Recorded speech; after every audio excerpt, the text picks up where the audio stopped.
Well, the US says that no Iranian ships have passed its blockade of that key sea passage, the Strait of Hormuz, in the last 24 hours. The blockade came into effect yesterday afternoon after peace talks with Iran ended without agreement at the weekend. Frank Gardner reports. Poised offshore, at a safe distance from Iran's coastline, US Navy warships like this are enforcing America's blockade of Iran's ports, hoping to pressure Iran to meet Washington's demands by choking off its sea trade. The US says it's turned round at least 6 vessels due to their links with Iran. Tanker traffic is close to a standstill. This map shows tankers in red, general cargo in green. As you can see, most are going nowhere. During the first 24 hours, says US Central Command, no ships have made it past the US blockade, and 6 merchant vessels complied with direction from US forces. China and Russia's foreign ministers have been meeting today to discuss the Iran crisis. They're both allies of the Islamic Republic. China has condemned the US blockade. This will only aggravate confrontation, escalate tension, undermine the already fragile ceasefire and further jeopardize safe passage through the Strait of Hormuz. It is a dangerous and irresponsible move. China has warships like these in the region. It's a major customer for Iran's oil, and it's unlikely to put up for long with this US-imposed blockade. At what point does China then go, OK, well, we can now board some American flagships somewhere else in the world? So the risk of escalation is there. The risk of miscalculation is very high.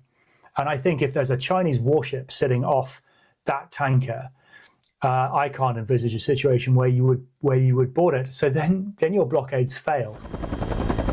So for now, ships carrying oil and gas from the Gulf are still largely stuck. Only a trickle are getting out into the ocean. Only when that situation is resolved could the US blockade be judged a success. Frank Gardner, BBC News. Well, despite the blockade, Mr. Trump has told the New York Post that talks with Iran could restart in the next 2 days. Sarah Smith is at the White House for us. And talks with Iran, Sarah, failed at the weekend. So why the optimism they could start again and so soon?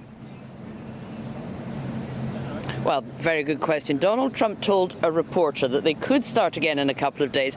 That reporter was in the Pakistani capital of Islamabad, and President Trump told him to stay there because that's where the talks took place at the weekend, and he says that's where they could start again. But why would they be any more likely? Well, Donald Trump said yesterday that Iran very badly wants to make a deal. And of course, the US blockade on the Strait of Hormuz is designed to try and pressure Iran into agreeing to an American deal.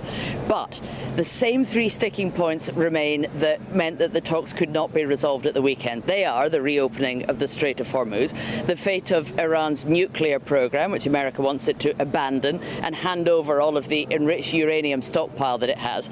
And then there's the issue of Israeli attacks on Lebanon. Iran says that those must cease, and that was part of the deal that led it to agree to the 2-week ceasefire. America says it's got nothing to do with that deal. But on that, there was a meeting here in Washington today between representatives of Israel and Lebanon, and that's the first time those countries have met in face-to-face talks in decades. Now, they came out of it reasonably positive. The Israeli ambassador said that both countries had agreed they wanted to free Lebanon of the influence of Iranian-backed Hezbollah militants, and they did agree to meet again and continue further talks. But throughout the day, Israel continued attacking Lebanon, and there was no agreement for any kind of ceasefire there. So those 2 countries appear to still be pretty far apart, and there's no clear sign as to what could bring Iran and the United States any closer together if they are to meet for talks again.